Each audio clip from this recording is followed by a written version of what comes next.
Program Cek Kesehatan Gratis tingkat sekolah yang dicanangkan oleh Kementerian Kesehatan Republik Indonesia sudah berjalan 7 hari sejak 4 Agustus 2025.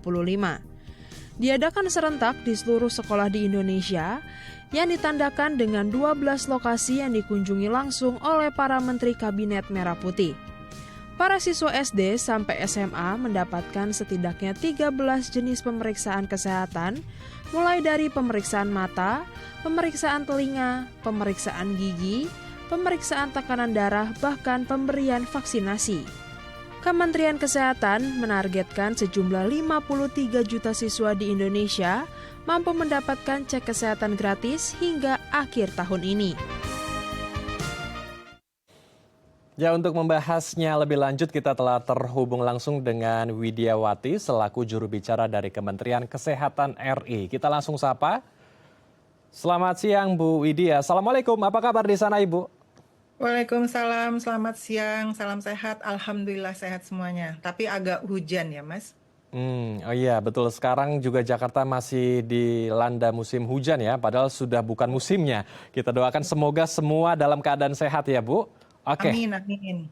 Baik, kita langsung saja membahas tentang cek kesehatan gratis di sekolah yang sudah berjalan lebih dari 1 pekan atau 1 minggu. Sejauh ini bagaimana Bu pemeriksaan di lapangan? Apakah sudah berjalan dengan optimal atau ada daerah-daerah yang masih belum tersentuh? Atau seperti apa Bu Widya?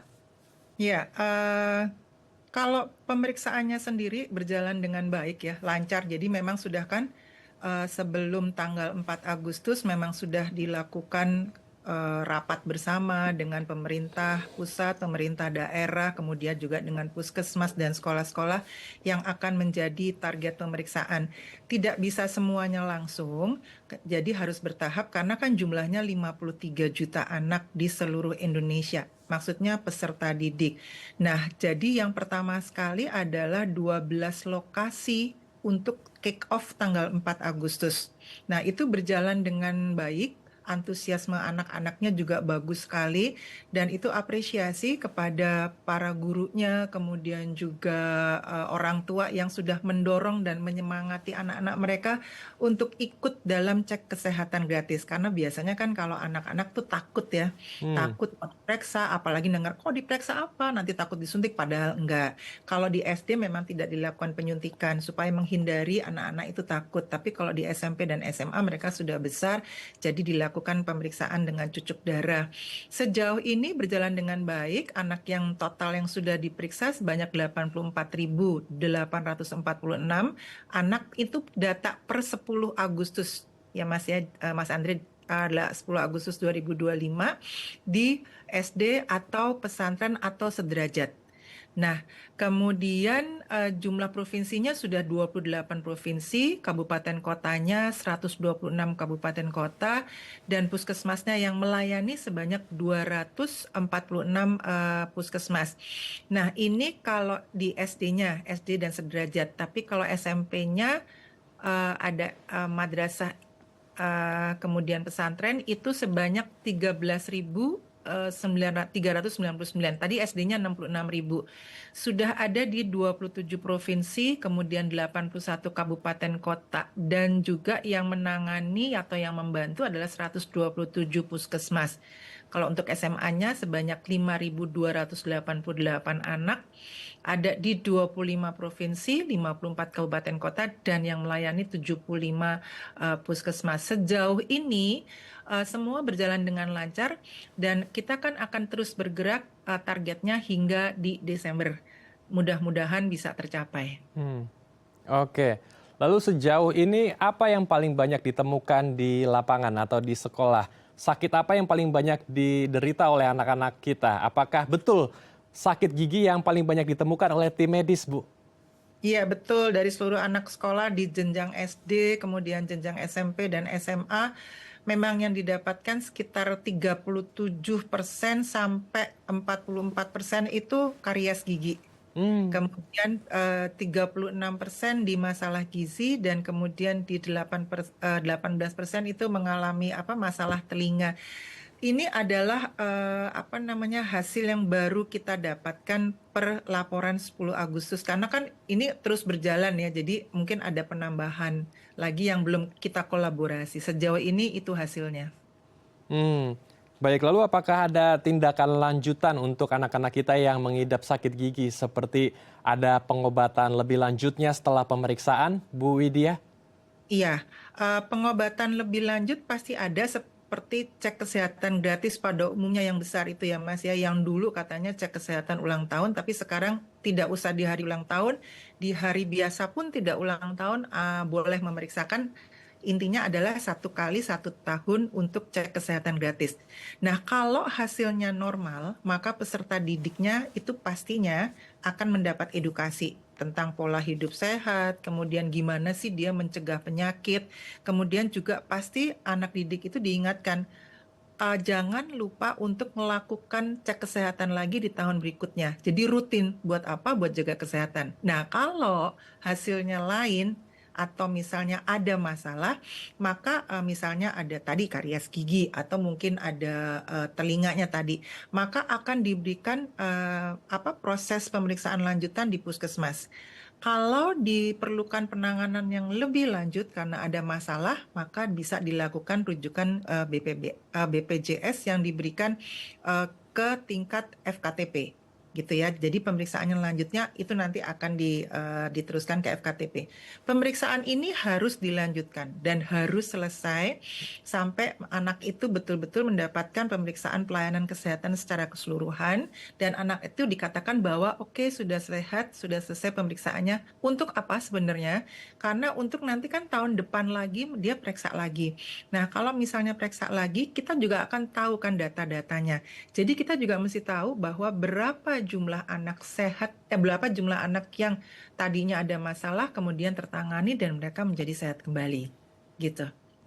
Oke. Jadi dilakukan pemeriksaannya berkala ya, dan ada pengobatan juga untuk anak-anak kita yang mengalami sakit gigi melalui BPJS, kemudian dapat melakukan rujukan juga sehingga semuanya diberikan secara holistik begitu ya Bu ya. Oke, selain sakit gigi, anak-anak kita juga banyak yang mengalami kendala sakit mata dan telinga karena sering menggunakan gadget atau gawainya Bu. Nah ini bagaimana dengan persoalan ini? Apakah nanti anak-anak kita yang mengidap sakit mata dan telinga karena sering mungkin pakai headset juga ya atau handsfree, ini juga diberikan pengobatan Bu, mungkin seperti diberikan kacamata atau laser mata begitu supaya tidak terkena rabun sejak usia muda, Bu Widya. Tapi ditahan ya Bu, kita akan bahas usai jeda. Pemirsa, kami akan kembali sesaat lagi, tetap di Halo Indonesia.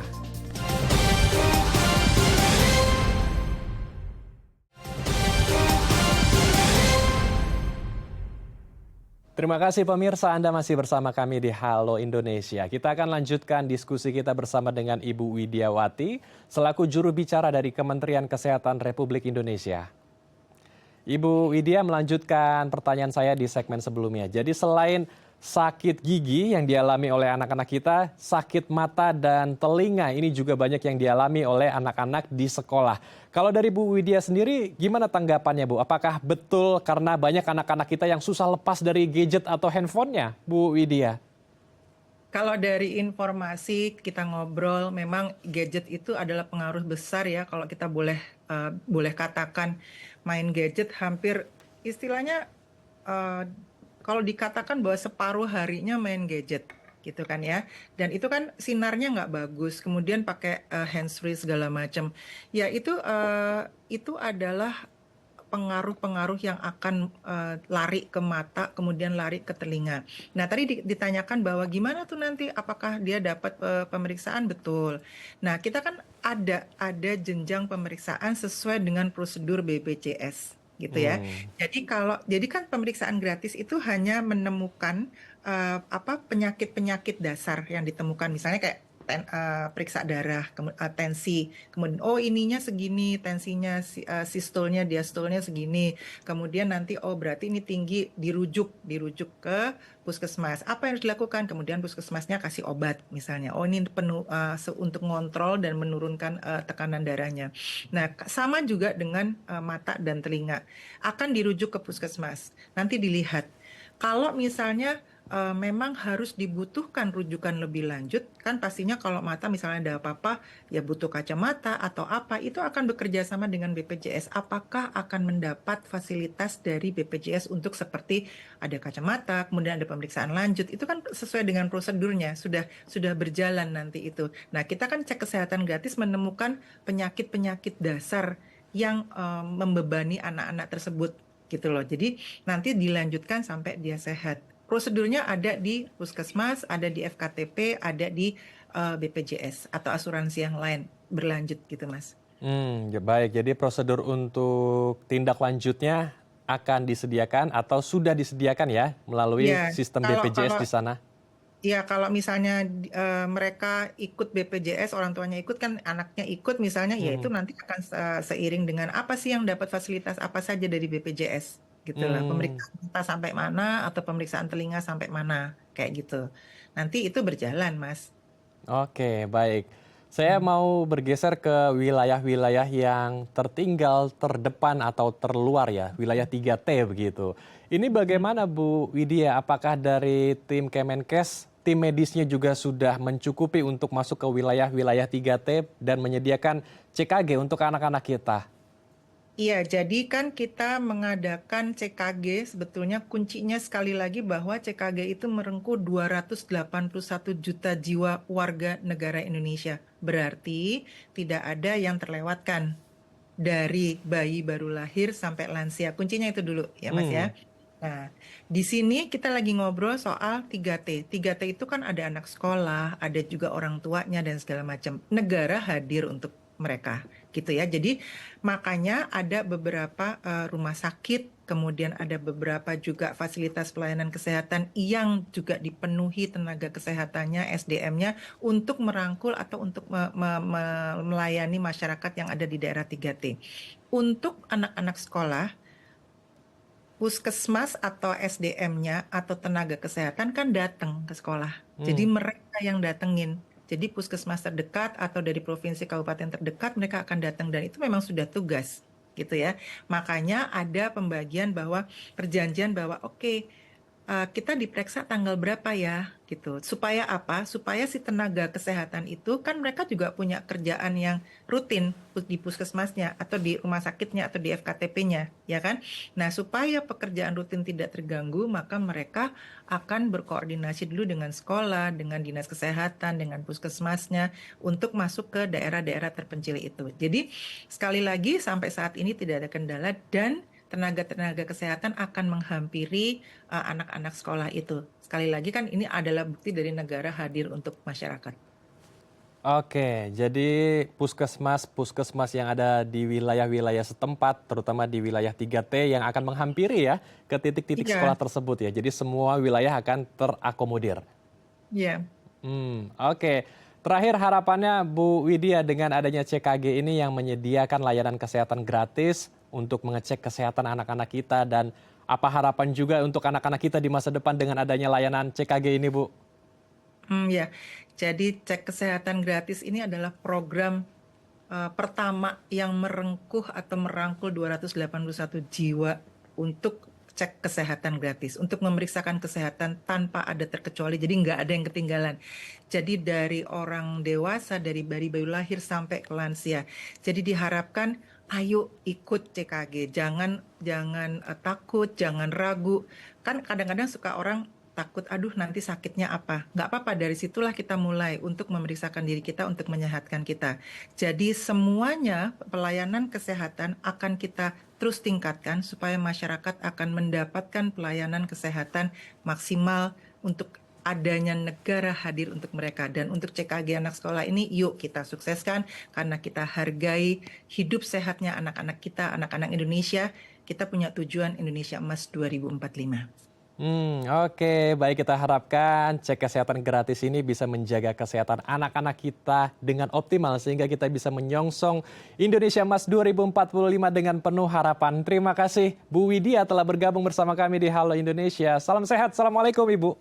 Waalaikumsalam, terima kasih, salam sehat. Pemirsa Piala Kemerdekaan 2025 diselenggarakan di Sumatera Utara. Seperti apa persiapannya usai jeda informasinya tetap di Halo Indonesia.